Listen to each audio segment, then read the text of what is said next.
recently moderated a conversation in conjunction with the World Affairs Council and the League of Women Voters here in Colorado Springs to talk about the future of this country, frankly, the opinions of these two men in trying to bridge a widening political and partisan gap amidst the backdrop of the election, the insurrection, and the second impeachment trial of former President Trump as we struggle through a pandemic and economic crisis.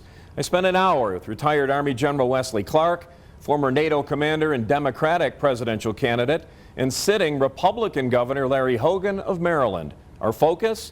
The conversation America needs: civility, bipartisanship, and America's standing in the world. Tonight, I go one-on-one. The virtual conversation with the governor and the general quickly produced from both of them headlines that struck a rather disturbing tone. We're at a crisis point. Many believe that democracy has stopped working for them. Vicious cycle of destruction that is destroying America's standing in the world. We need to meet the test of courage and leadership. And perhaps most important, reaching across the aisle is so important right now. But how do we get there when we are here, a country that bears witness to a deadly insurrection on the very symbol of our nation, pushing back against a clearly defined, legitimate, and a constitutionally protected election process? For General Clark, he says it starts with accountability and education. Voters need to understand how the process has and continues to work. In America, we believe the process is more important than the outcome. We have a sphere of privacy where we can share values, we can have differing values, but we have to come together for government to compromise interests. We've got to find a way to disagree without being disagreeable, and we've got to find a way to listen to the other side, because we've all shared the same problems. These aren't Republican problems or Democratic problems, and we need to come together to come up with the solutions. I think it's what people want. I'm not sure the politicians are all getting the message yet, though. Governor Hogan would also like to see changes in how politicians are elected. He'd like to see redistricting reform, the very system in place to determine our representative government. He says this is contributing to the gridlock, politicians picking voters, he says, instead of voters picking politicians. This means that, legislators end up in highly gerrymandered and very partisan districts where they only have to worry about appealing to the extremes of one party or another. They don't have to really be competitive with most voters in a general election. For General Clark, he says campaign finance reform needs to happen now. Get the big money out of politics. But it's frustrating, he says, when the politicians themselves are the very ones making the rules that ultimately work in their favor. Imagine spending $2 billion, $2.5 billion on an election. Think of what that money could do for schools and healthcare and children.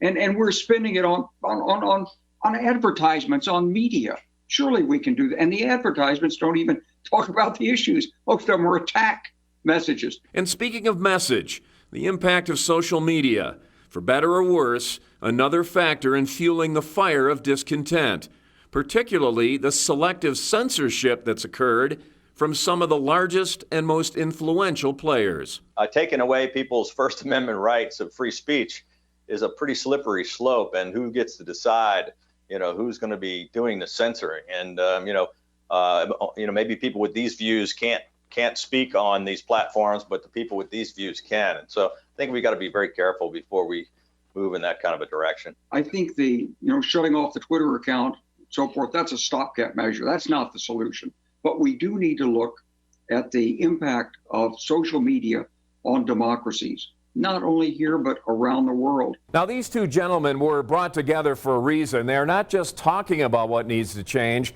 but both are actively involved in facilitating it. Solutions that don't begin and end in Washington. For General Clark, he runs a global nonprofit called Renew America Together, a bipartisan grassroots effort to bring competing sides of the most pressing issues together.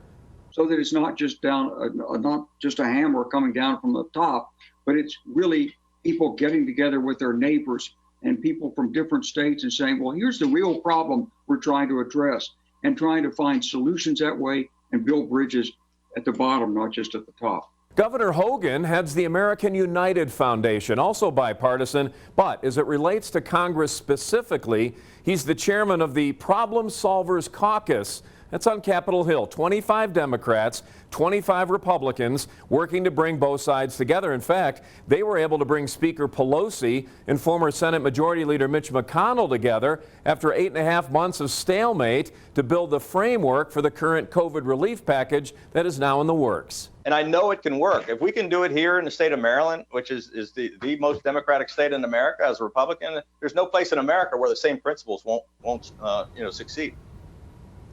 As for the recently concluded impeachment trial, both told me it needed to happen quickly. Accountability for what happened January 6th.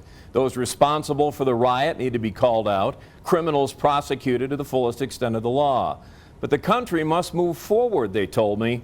We need to show the world, they said, that we can stand together.